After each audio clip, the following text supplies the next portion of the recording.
عن جابر رضي الله تعالى عنه قال قال رسول الله صلى الله عليه وسلم لا يدخل الجنة لحم نبت من السحت وكل لحم نبت من السحت النار أولى به।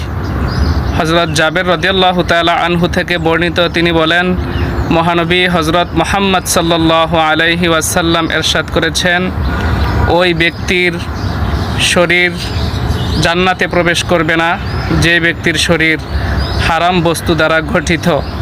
ওয়াকুল্লু লাহমিন নাবাতা মিনাস সুহতিন নারু আউলা বিহ, আর প্রত্যেক হারাম বস্তু দ্বারা গঠিত শরীর জাহান্নামের জন্যই উপযুক্ত।